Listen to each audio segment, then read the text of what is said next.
ہم تو جناب علی کو ماننے والے ہیں، ہم تو ان کے غلام ہیں، میں تو ان کے خاندان کا آدمی ہوں، اور پھر ویسے بھی ہماری محبت ہے، لیکن بات وہ کرنی چاہیے کہ جب اکھاڑے میں بات آ جائے تو پھر یہ نہ آپ کہیں کہ یہ ایک کوئی شیعہ فکر کا آدمی بول رہا تھا تو وہ اس کو اپنے چند ماننے والوں میں بول رہا تھا۔ چند ماننے والے نعرہ بھی لگائیں گے، تعریف بھی کریں گے، سبحان اللہ بھی کہیں گے، یہ کہیں گے، لیکن جب مخالف کی پارٹی میں وہ علم بڑی دولت ہے، علم سے بڑی کوئی دولت نہیں ہے۔ حضرت علی کے پاس بھی تو علم کی دولت تھی نا، علی کا نام آج تک کیوں بلند ہے؟ علم تھا۔ دسترخوان پر جو کی روٹی چلتی تھی، جو کھاتے تھے، اور ان کے مقابلے میں بنو امیہ جو تھے وہاں دسترخوان تھا، قورمہ تھا، بڑا کچھ تھا، لیکن جب مسئلہ پوچھا جاتا تھا تو علی سے پوچھا جاتا تھا۔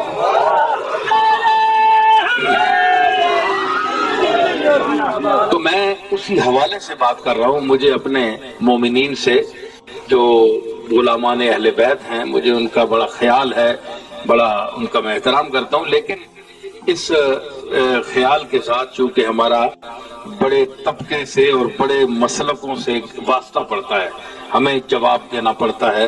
ہم چونکہ دو چار لفظ عربی کے بھی جانتے ہیں، ہم نے باقاعدہ عربی زبان پڑھی ہے، تو اس کا مطلب یہ ہونا چاہیے کہ ہم ایسی بات کریں کہ جس کا مخالف بھی جواب نہ دے سکے۔ اپنے تو کیا ہیں، اپنوں کو تو جو کچھ آپ کہیں گے وہ تو واہ واہ کرتے رہیں گے، لطف یہ ہے کہ دشمن واہ واہ کرے۔ اور عربی ایک مقولہ میں آپ کو سنا دوں، کہتے ہیں کہ والفضل ما شہدت بہ الاعداء، کہ کمال اور ہنر وہ ہوتا ہے جس کی تعریف اپنے نہ کریں، دشمن کریں۔ اگر علم کی تعریف کریں تو دشمن کریں، دشمن کہیں کہ اس کا علم جو ہے نقطہ عروج پر ہے، ہم مانتے ہیں، تسلیم کرتے ہیں۔ اگر شجاعت ہے تو تعریف کرے کہ دلیری انتہا پر ہے۔ تو کوئی فن ہو، کوئی خوبی ہو، اس کی پہلے اگر دشمن تعریف کرے گا تو وہ آدمی باکمال ہوگا۔ جس کا صرف اپنا دائرہ، اپنے ماننے والے اس کی تعریف کریں تو یہ کوئی کمال نہیں ہے۔ دیکھیں نا، اپنے گھر میں مائیں جو ہیں، کوئی ماں بھی ہو، اس کا اپنا بچہ چاہے وہ لولا لنگڑا ہو، اندھا ہو، بد شکل ہو، تو اس کے لیے سارے اگر شہر میں پوچھے تو ماں کہے گی میرا بچہ سارے شہر کے بچوں سے زیادہ حسین ہے۔ ٹھیک ہے کہ نہیں؟ حالانکہ سارا محلہ بھی کہے نا کہ یہ حسین ہے، یہ تو نہیں۔ ماں کی ممتا جو ہے وہ تو کہے گی میرا بچہ سب سے حسین ہے، حسین سے حسین تر کو یہاں لے جائے، حتیٰ کہ یوسف علیہ السلام بھی اس کے سامنے لے آئے تو بچہ جس کی ماں کی جو محبت ہے بچے سے، وہ کہے گی کہ میرا بچہ نبوت ان کی اپنی جگہ میں مانتی ہوں، میں ان کے قدموں پر گرتی ہوں، لیکن میرا بچہ ان سے حسین ہے۔ ٹھیک ہے نا؟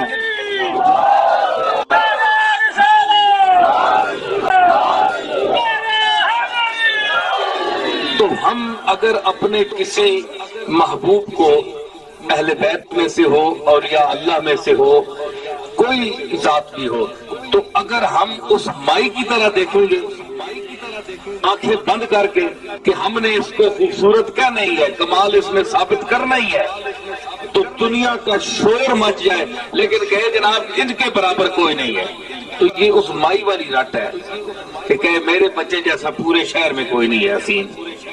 مطلب یہ ہے کہ مائی کے بچے کو دوسرے محلہ والا ہی کہے نا، کوئی شہر والا بھی کہے کہ یہ حسین ہے، مدد تو حسن کا پھر ہے۔ کمال اور بھی کوئی مانے، اپنے ہی گھر والے مانتے رہے۔ تو علی کو اور اولاد علی کو صرف شیعہ پن میں بند نہ کرو کہ صرف شیعہ جو ہیں وہ علی کو ماننے والے ہیں، اہل بیت کو ماننے والے ہیں۔ یہ وہی بات ہے مائی والی کہ ایک گروپ بھی ان کو مانتا ہے، باہر نہیں مانتا کوئی۔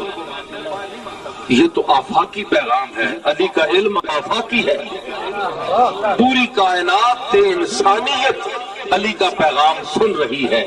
اگر جناب محمد منبر کائنات کے خطیب ہیں تو علی ان کے نائب اور وزیر ہیں کہ جناب محمد صلی اللہ تعالی علیہ وسلم کی نیابت میں علی کے علم کا وہ مقام ہے کہ یہودی، نصرانی اور ہندو، سکھ، ہر مذہب اور مسلمانوں کے تمام مسلک علی کے علم کو مانتے ہیں، صرف عقیدے کے لیے نہیں، عقیدے کے لیے نہیں۔ عقیدہ کیا ہے؟ آپ آنکھیں بند کر لیں، اندھا بن جائیں، جس طرح وہ مائی کہتی میرا بچہ بہت خوبصورت ہے، بس یہی کہیں، بس یہی ہے اور تو ہے ہی نہیں۔ یہ تو وہ اندھے والی بات ہے، وہ ایک پاگل پن ہے۔ ہم پاگل پن سے علی کو نہیں مانتے، ہم لوگوں کو دعوت دیتے ہیں آؤ۔ علی نے میراث کا ایک مسئلہ حل کیا ہے ایک آیت سے، اور دوران خطاب علی نے ایک میراث کا مسئلہ حل کیا ہے۔ آئیے، ہم طالب علم ہیں علم میراث کے، ہم نے مدرسے میں وہ کتاب پڑھی ہے اور آج سارے درس نظامی میں وہ پڑھی جاتی ہے، اور آج بھی جس زمانے میں نے وہ کتاب پڑھی تھی درس میں، تو اس پر حاشیہ لگا ہوا تھا کہ یہ وہ نقطہ ہے جس کو علی نے ایک جملے میں اس کا جواب دیا تھا۔ اور مولوی جب پڑھانے بیٹھے، مدرس اور طلبہ پڑھنے بیٹھے، تو کم از کم اس کے سمجھنے کے لیے ذہین سے ذہین طالب علم کو 10 دن 8 دن لگتے ہیں۔ اور جناب علی سے دوران تقریر ایک مسئلہ پوچھا گیا کہ اتنا حصہ ہے فلاں، اس کی ماں یعنی فوت ہو گئی ہے، اس کی بہن ہے اور اس کا یہ حصہ بنتا ہے، تو اس میں سے اس کو کتنا حصہ ملے گا؟ تو ان کی جودت طبع اور اصابت رائے دیکھیے کہ جناب نے ذرا سے تعامل میں اسی قافیے کو بھی برقرار رکھا اور اسی کا جواب اسی میں دے گئے۔ تو ہم علی کو بڑے سمجھ سوچ کر مانتے ہیں، عقیدت سے نہیں مانتے۔ عقیدت سے بے وقوف آدمی بھی مان لیتا ہے، بدھو آدمی بھی مان لیتا ہے۔ اور علی کو ماننے کے لیے دماغ چاہیے، علی کو ماننے کے لیے علم چاہیے، علی کے علم پہچاننے کے لیے، ماننے کے لیے بصیرت چاہیے، اندر کی روشنی چاہیے، ذہن رسا چاہیے، عقل رسا چاہیے۔ یہ صرف عقیدت کا مسئلہ نہیں ہے۔ عقیدت ہندو بھی بتوں سے رکھتے ہیں، آج ہمارے مسلمان ہی صرف اپنے بزرگوں سے، میں ایک اللہ کے مقبول جس نے عمر بھر دین کی خدمت کی اور پورے عالم اسلام میں اپنے علم کی دھاک بٹھائی، اور وہ فرقہ باطلہ جو حضور علیہ الصلوۃ والسلام کی نبوت کے مقابلے میں اس نے علم اٹھایا، جھنڈا اٹھایا اور کہا کہ میں بھی نبوت، میں بھی نبی ہوں، وہ متنبی قادیان کے مقابلے میں میرا دادا پیر میر علی شاہ غلام احمد قادیانی کے مقابلے میں نکلا۔ سمجھ آئی؟ اور اس دور میں بڑے بڑے علماء، بڑے بڑے مشائخ، بڑے بڑے سید اور بڑے بڑے پیر اور مولوی اور محدث اور مفکر اور مفتی بڑے بڑے موجود تھے، لیکن کسی کی جرت نہیں پڑی کہ اس فتنے کو فروغ کرنے کے لیے میدان عمل میں نکلے۔ ٹھیک ہے، تو ہم اس کے گھرانے سے تعلق رکھتے ہیں، لیکن ہم اس کو بھی یہ نہیں کہتے کہ آپ ان کو آنکھیں بند کر کے مان لیں اور ان کی تعریف کریں۔ اگر تعریف کرنی ہے تو آؤ، 4 لفظ پڑھے ہو علم کے تو پیر میر علی شاہ کی کتابیں دیکھو، پڑھو۔ اگر استعداد ہے تو میں یہ بڑے دعوے سے کہہ رہا ہوں آپ کے سامنے، آپ ہمارے علاقے کے لوگ ہیں، تو جس کا دعویٰ ہے آج بھی شیعہ، سنی، دیوبندی، غیر مقلد، پرویزی، کوئی فرقہ بھی ہے، میں اس کو بڑے دعوے سے کہتا ہوں، اگر کسی میں علم ہے، کسی میں یہ دعویٰ ہے کہ میں عالم ہوں، عربی جانتا ہوں، فارسی جانتا ہوں اور میں بڑا علوم عالیہ میں ماہر ہوں، وہ گھوڑ لے آئے، یا میں اس کو کہیں بٹھا لیتا ہوں، اپنے دادا کی 1-2 کتابیں سامنے رکھتا ہوں، وہ 1 سطر کا مجھے ترجمہ کر کے بتا دے۔ 4 آدمی بیٹھیں گے، علماء بیٹھیں گے، میں دیکھوں گا کون کتنے پانی میں ہے۔ صرف سٹیج پر بول لینا، 4 لفظ بول لینا یہ اور بات ہے، علم رکھنا اور بات ہے۔ ٹھیک ہے نا؟ علم کی دنیا اور ہے. تو میں عرض کر رہا ہوں کہ یہ آپ کے قریب اتنا بڑا آدمی، اب میں چونکہ ان کے گھر کا آدمی اور میں زیادہ تعریف نہیں کرتا، اتنا آدمی آپ کے سامنے گزرا ہے، آپ کے دور کے قریب کا آدمی گزرا ہے، لیکن کوئی قدر نہیں کر سکا، کیونکہ قدر وہ کرتا ہے جو خود صاحب علم ہے. اب دیکھیں نا، یا غریب آدمی امیر آدمی کی قدر کرتا ہے کیونکہ وہ لالچی ہوتا ہے، اس کو غرض ہوتی ہے شاید مجھے کچھ دے دے گا. یا امیر آدمی کی قدر کرتا ہے کیونکہ جو دولت اس کے پاس ہے وہ دولت اس کے پاس ہے. اب جس کے پاس علم ہی نہیں ہے وہ عالم کی کیا قدر کرے گا؟ جو جاہل ہے وہ علم والے کی کیا قدر کرے گا؟ اور جو آج بھی جاہل ہیں وہ علی کے علم کی قدر کیا کریں گے؟ علم علی کی قدر وہ کرتا ہے جو علی ہو، علی سے نسبت ہو، وہ علی ہو یا پھر مہر علی ہو. مہر کا معنی ہوتا ہے محبت. مہر کا معنی کیا ہوتا ہے بولیں؟ محبت. مہر کا معنی دو ہوتے ہیں. مہر کا معنی سورج، یہ فارسی کا لفظ ہے. مہر کا معنی سورج، مہر کا معنی محبت. دوسرا ہے کہ مہر علی، علی کی محبت، جس کا وجود ہی علی کی محبت ہو. میرا دادا مہر علی، اس کا نام کا معنی کیا ہے کہ مہر علی کا کیا مطلب ہے کہ مہر علی وہ شخصیت ہے جس کا پورا وجود علی کی محبت کی تصویر ہے. اس لیے حضرت پیر مہر علی شاہ پر یہ فکرہ کسا گیا کہ مہر علی شاہ شیعہ تھے. پیر مہر علی شاہ نے تقیہ کیا تھا، پیر مہر علی شاہ شیعہ تھے. پیر مہر علی شاہ صاحب نے فرمایا کہ بات یہ ہے، مجھ سے پہلے بہت بڑے امام شافعی نے وہ کہہ گئے تھے کہ لو کان رفضا حب آل محمد فلیشہد الثقلان انی رافض، کہ اگر آل محمد سے محبت کرنا شیعہ پن ہے تو میں جنو انسان کو گواہ کر کے کہتا ہوں کہ شافعی آج سے رافضی ہے، آج سے شیعہ ہے.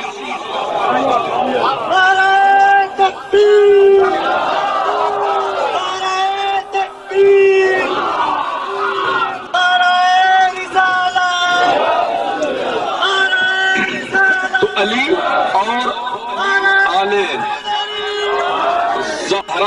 آل زہرا سے محبت کرنا شیعہ پن نہیں ہے، یہ بنیاد ایمان ہے. جس میں یہ محبت نہیں ہے وہ کلمہ پڑھتے ہوئے بھی وہ ایمان سے خود کو فارغ سمجھے. سمجھ آئی؟ محبت آل محمد کی یعنی آل زہرا کی اور آل زہرا کی، یہ علامت ایمان ہے. پیر مہر علی شاہ صاحب نے فرمایا، اسی لیے انہوں نے فرمایا کہ جیت حضور کی بارگاہ میں عرض کرتے ہیں کہ جیت ترست ہے درسن دیجو صدقہ حسن حسین کیا. میرے آقا میرا تڑپ رہا ہے، آپ مجھے دیدار کرائیں. صدقہ کس کا؟ حسن حسین بھی. اپنے حسن کا صدقہ، اپنے حسین کا صدقہ. کیوں کہ بزرگوں سے، گھر والے سے جو صدقہ مانگا جاتا ہے یہ ایک عادت ہے. تو بچوں کا صدقہ مانگا جاتا ہے، بچوں کا سر صدقہ مانگا جاتا ہے. دیکھیں آپ کا ماشاءاللہ ایک اپنا مذاق ہے، ذوق ہے، لیکن میں چونکہ آپ کو پتہ ہے میں جس جہاں کا ہوں اور میرا عقیدہ کیا ہے، آپ سب لوگوں کو پتہ ہے، تو میں اس عقیدے کے باوجود کہہ رہا ہوں، میرا اپنا عقیدہ اور ہے، لیکن میں اس اہل سنہ والجماع کے عقیدہ کے سے ذرا ہٹ کر میں کہہ رہا ہوں. آپ ذرا ہٹ کر نہیں کو بول سکتے شاید، بٹ ہٹ کر نہ بولیں، کیونکہ شیعہ مسلک سے آپ ذرا ہٹ کر نہیں بول سکتے، کیونکہ آپ پر اعتراض کیا جائے گا کہ تم شیعہ مسلک کو چھوڑ گئے. تو میں ڈرنے والا نہیں ہوں، میں اہل سنت سے بھی ذرا نکل کر بول رہا ہوں. میں نکل کر، آپ نکل کر نہیں بول سکتے، میں بول رہا ہوں. پھر دیکھیں دلیری میری ہوئی کہ آپ کی ہوئی؟ ہاں، میں جو بول رہا ہوں تو میں کہہ رہا ہوں کہ ان سے محبت جو ہے کہ صدقہ مانگا جاتا ہے کس سے؟ گھر والے سے، اس کے بچوں کا. آپ بتائیں، میں کوئی تانا نہیں کر رہا، میں ان کے احترام کرتا ہوں، جناب صدیق اکبر کا، جناب فاروق اعظم کا، جناب عمر کا، سب کا میں نیاز مند ہوں، سب کی عزتوں کو اپنے سر آنکھوں پر رکھ کر میں کہتا ہوں کہ کوئی شخص دوستوں کا صدقہ نہیں مانگتا۔ بات تو کرے نا، دوست کتنے بھی ہوں، چاہے پاس بیٹھنے والے ابو بکر صدیق ہوں، چاہے فاروق اعظم ہوں، چاہے عثمان غنی ہو، عبداللہ بن مسعود ہو، عبداللہ ابن مبارک ہو، کوئی بھی ہو، محدثین میں ہو، کوئی بھی ہو، نیچے تبع تابعین میں ہو، بڑے بڑے لوگ ہیں، لیکن آپ صدقہ مانگیں گے تو بچوں کا مانگیں گے، تو بچوں کا صدقہ۔ آج تک کسی نے یہ نہیں کہا کہ یار تمہارے محلے میں یا تمہارے ساتھ جو ساتھی بیٹھتے ہیں بڑے تمہارے گوڑے دوست ہیں، بہت یار ہیں، تمہارے یار غار ہیں، بہت نزدیک ہیں، ان کا مجھے صدقہ دے دو، کبھی کسی سے آپ نے نہ سنا ہوگا، نہیں سنا ہوگا۔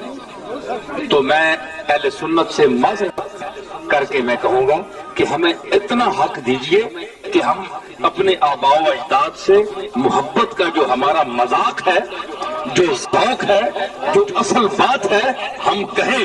ہم کیوں پابند ہیں اہل سنت والجماعت کے اس گھسے پٹے پرانے طریقے کی؟ کہ ہمیں اجازت نہیں ہے کہ ہم اس سے ہٹ کر بات کریں۔ میں ایک بہت بڑی بات کر رہا ہوں اور میں ایک بہت بڑے سٹیج کا آدمی ہوں، اور ہمارے گولڑا شریف کا جو سٹیج ہے اس کو انشاءاللہ یہ میرے لیے عشاء کے حوالے سے دنیا جانتی ہے، اور صرف جانتی نہیں مانتی ہے، اور اس لیے مانتی ہے، دولت اور پیسے اور محلات کی وجہ سے نہیں مانتی۔ میرے دادا نے جو علم کی تھاک بٹھائی ہے اور علی کی وراثت کو اپنایا ہے اور علی کا وارث خود کو ثابت کیا ہے، اس وراثت کی وجہ سے دنیا مانتی ہے ہمیں۔ دنیا دار تو اور بھی بڑے بڑے پھرتے ہیں، پورا پاکستان بھرا ہوا ہے، دنیا دولت کی وجہ سے نہیں ہے، دولت علم کی وجہ سے۔ اس لیے کہ مولا علی نے ارشاد فرمایا تھا اپنی ایک ربائی میں کہ رضینا قسمت الجبار فینا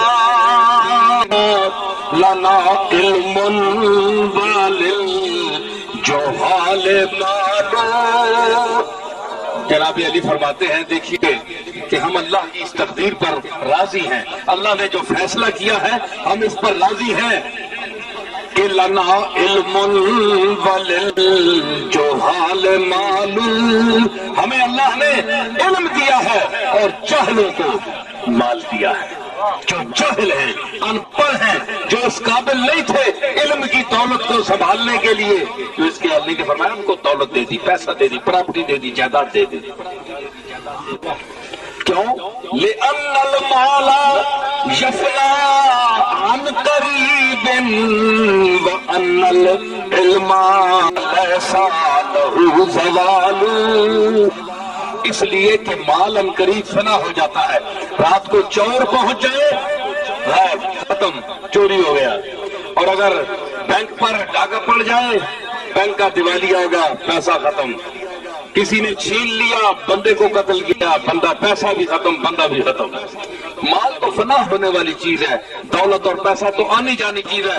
جو جناب علی نے فرمایا وَأَنَّ الْعِلْمَ لَيْسَ لَهُ زَوَالُ، علم کو زوال نہیں ہے، انسان جب تک رہے گا اس وقت تک اس کا توتی بولتا رہے گا، اور جب علم کا سرمایہ پیچھے چھوڑ کر جائے گا تو قیامت تک دنیا اس کی تصانیف پر پڑھ کر اس کے علم کو زندہ رکھیں گی، اس کے کام کو بھی زندہ رکھیں گی اور اس کے نام کو بھی زندہ رکھیں گی۔ ٹھیک ہے؟ تو نام بھی زندہ رہے گا، کام بھی زندہ رہے گا۔ کیوں؟ تو پھر مقام کس کو حاصل ہوا؟ دنیا کے مال کو یا علم کو؟ علی کا نام آج تک کیوں زندہ ہے؟ علم کی وجہ سے ہے۔ میں بڑی معذرت کے ساتھ پھر میں عرض کروں گا کہ مجھے معاذ اللہ کسی کی تنقید وہ مقصد نہیں ہے کہ میں رسول اللہ کے کسی صحابی کی تنقید کروں یا ان کا کوئی مرتبہ کم کروں، ایسی بات نہیں ہے۔ بہرحال صحابہ میں فرق ہے، تلک الرسل فضلنا بعضهم علی بعض، اللہ نے رسولوں کو بعض رسولوں پر بھی فضیلت دی، اسی طرح اگر رسولوں کو فضیلت دے سکتا ہے تو وہ صحابہ کو فضیلت دے دی۔ صحابہ پر کئی لوگ جو ہیں وہ افضل ہیں، تو اب یہ جو ہے کہ یہ معیار جو ہم نے رکھا ہوا ہے، ہم یہ نہیں کہتے ہم فیصلہ کرنے والے کون ہیں کہ کون افضل ہے، یہ تو اللہ جانتا ہے کون افضل ہے، اللہ کے ہاں کون افضل ہے یہ تو اللہ جانتا ہے، لیکن ہمارے پاس ایسے لوگ جو اس پر ضد کرتے ہیں، تو ایک شخص نے اسی طرح ضد کی کہ نہیں جناب پہلا جو ہے وہ اول ہے، وہ افضل ہے، اور جو ترتیب کے مطابق ہے۔ میں نے کہا پھر رسالت کی ترتیب کو ذرا دیکھو کہ پھر جس کو تم افضل سمجھتے ہو اس کو تو پہلے ہونا چاہیے۔ کیا رسول اللہ معاذ اللہ آخر میں آ کر معاذ اللہ سب سے کم ہے؟ افضل ہے۔ تو پھر یوں تم کہو کہ پھر جو آخر میں خلافت میں آخر میں آیا اس کا پھر مقام خود متعین کرو، وہ کیا ہے؟